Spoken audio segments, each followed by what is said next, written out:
So imagine an AI assistant that could, say, manage your entire company's finances or plan a super complex multi-city research trip. Well, the technology is pretty much there, but there's this huge wall holding it back: the cost.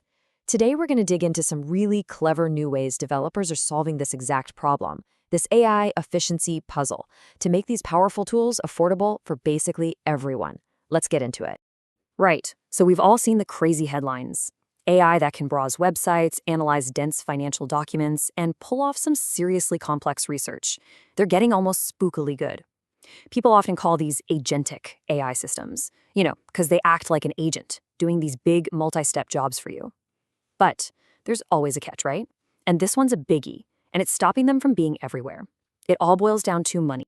See, the thing is, when you ask an AI to do something complicated, a task with a bunch of steps, it's not just one quick, simple calculation.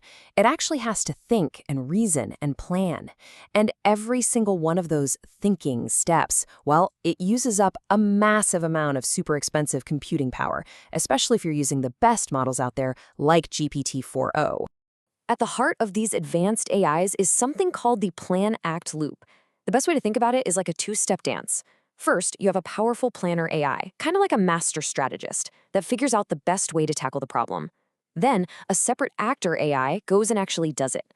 For a really tough task, this loop might have to run over and over and over again, and each cycle just adds more and more to the final bill. So all that power comes at a really steep price. Now, you might be thinking, hey, wait a minute, can't we just cache the results like we do with websites to save some cash?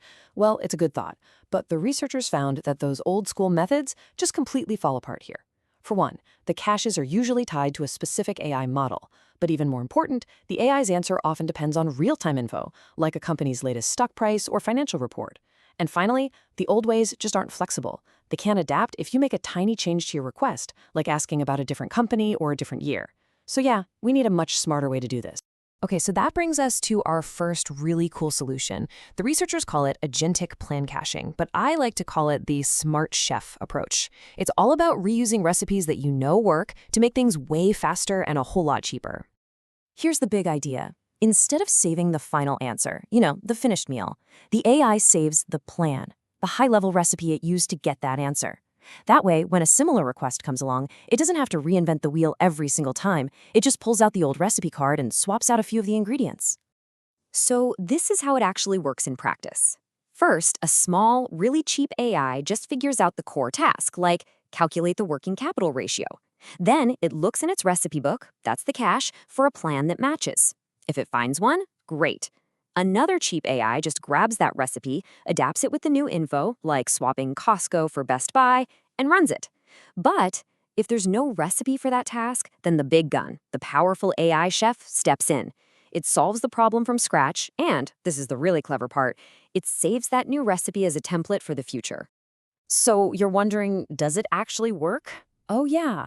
In tests on real-world financial and data analysis problems, this plan caching method cut the cost of running these AIs by an average of 46.62%. That's almost half. The bill is nearly cut in half just by being smarter about reusing your work. But what about when you're dealing with a huge variety of different tasks, not just ones that are kind of repetitive? Well, that brings us to solution number 2. It's a framework called Difficulty-Aware Agentic Orchestration, or DAO for short. I call this one the Smart Manager approach. This isn't about reusing old recipes. It's about building the absolute perfect team for every single project that comes in the door.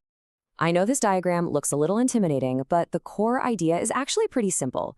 When a new task, a query, comes in from the left, the very first thing the system does is run it through a difficulty estimator. Think of it like a seasoned project manager just sizing up a new job. Only after it figures out how tough the challenge is, does it start building out that custom workflow you see branching out to the right. And that right there is the whole philosophy behind this. A simple question doesn't need a massive, super expensive team of AIs to solve it. But a really complex, multi-layered problem, that absolutely does. So using the same powerful and pricey approach for everything is just incredibly wasteful. DAO is designed to fix that exact problem. And you can really see the difference right here. On the left, for an easy question, DAO just puts together a super simple one-step plan. It's fast, it's cheap, it's efficient. But look at the right. For a hard query, it assembles a whole team of different agents to attack the problem from all sides. It's all about tailoring the resources perfectly to the task at hand. So what we have here are two very different, but both incredibly clever ways to make AI more efficient. We've got the smart chef, who reuses recipes, and the smart manager, who builds custom teams from the ground up. Let's put them head to head. This table really makes a difference pop. Plan caching, our chef, is all about reusing solutions that have worked before. Its whole strategy is to store and adapt these plan templates. That makes it absolutely perfect for jobs that are basically the same over and over, just with different data points. DAO, our manager, is the total opposite. It's about building the best possible solution from scratch every single time. It checks how hard the problem is first, then it builds a custom workflow, which is ideal for a huge mix of tasks where you have no idea how complex they're going to be. Look, these aren't just some abstract ideas for a research paper. Innovations like these are solving a massive problem, a huge bottleneck, and they're really paving the way for the entire next generation of AI. I think this quote from one of the research papers just says it all, really. The goal here is democratization. It's about making these systems cheaper to run so that we can open the door for smaller companies, universities, even just individual coders to build and use their own powerful AI agents. It completely levels the playing field. So what's the big takeaway here? What does this mean for you and me? Well, it means the next wave of AI tools and assistants will be cheaper, they'll be easier to get our hands on, and they'll be way more capable. It's going to unlock a ton of innovation. And it points to this really important shift in the whole field. We're moving past just making AI smarter, and we're starting to focus on making AI smarter about how it works.